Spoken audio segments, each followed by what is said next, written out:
ថ្ងៃនេះហើយគឺជាថ្ងៃដែលខ្ញុំយំខ្លាំងបំផុតបងប្អូនយើង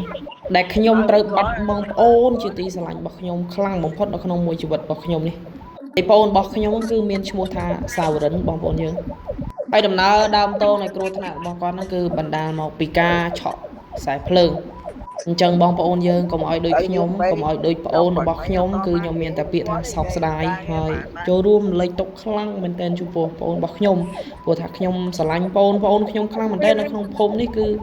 ចង់និយាយថាប្អូនរបស់ខ្ញុំនេះគឺចាត់ទុកខ្ញុំ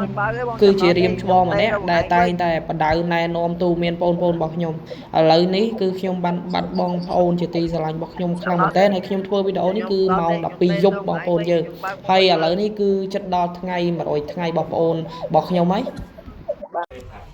នេះវាងើបវិញហើយវាអត់អីទេតែអាបងមួយទៀតយកទៅសុកឲ្យប្រហែលកន្លះម៉ោងមុនទីចំមកចុះទៅសុកអូនតែមួយប្រព្រិចភ្នែកតែប៉ុណ្ណោះគឺខ្ញុំបានបាត់បង់ប្អូនជាទីស្រឡាញ់ម្នាក់របស់ខ្ញុំបងប្អូនយើងនិយាយទៅខ្ញុំកាត់តវីដេអូទាំងទឹកភ្នែកបងប្អូនយើងសោកស្ដាយខ្លាំងណាស់និយាយទៅមានតែវីដេអូអនុស្សាវរីយ៍ចាស់ជាមួយគ្នាដែលវាតែងតែបលេងនៅផ្ទះខ្ញុំជាមួយនឹងបងប្អូនរបស់ខ្ញុំអញ្ចឹងទៅនិយាយទៅខ្ញុំចាត់ទុកវានឹងរាល់ថ្ងៃគឺដូចអូនបកកើតរបស់ខ្ញុំអញ្ចឹងដោយសារតែវានឹងគឺ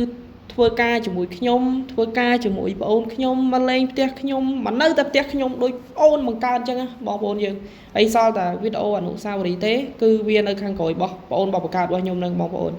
ហើយទៅនៅតែចងចាំចំណិចរាល់ប្អូនមួយហ្នឹងគឺវាគ្រប់ខ្ញុំជាងគេតែម្ដងនៅក្នុងប្អូននៅក្នុងភូមិរបស់ខ្ញុំវាតែស្ដាប់ប្រកបខ្ញុំវាតែស្ដាប់ទូមានខ្ញុំអ្វីដែលជាបងរបស់វាគឺស្ដាប់ខ្ញុំរហូតបងប្អូនហើយបើនិយាយពីអនុស្សាវរីយ៍ហ្នឹងគឺមួយគ្នាវាច្រើនខ្លាំងមែនទែនបងប្អូនហើយនឹកទៅកាន់ដែលវាជិះម៉ូតូរបស់ខ្ញុំក៏ដូចជាវាស្រឡាញ់នេះគឺវានៅដកជាប់ក្នុងខួរក្បាលរបស់ខ្ញុំបងប្អូនយើងដែលខ្ញុំមិនងាយភ្លេចទេហើយរាល់ថ្ងៃនេះគឺប្អូនខ្ញុំគឺបានស្លាប់រយៈពេលជិត100ថ្ងៃហើយខ្ញុំមិនដឹងថាគ្នាទៅចាប់កំណើតនៅទីណា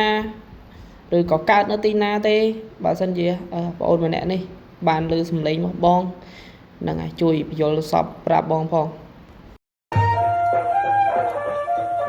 និយាយទៅអានេះគឺជាថ្ងៃចុងក្រោយរបស់ប្អូនរបស់ខ្ញុំហើយនិយាយទៅ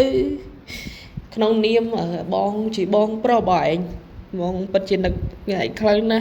ស់ប្អូនប្រុសពេលមកកាត់វីដេអូរបស់ប្អូនវិញ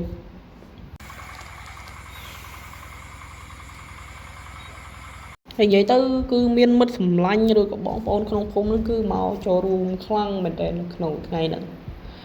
ហើយក៏យើងទាំងអស់គ្នាវាអត់នឹកស្មានថាមានថ្ងៃហ្នឹងណាមកដល់ហើយ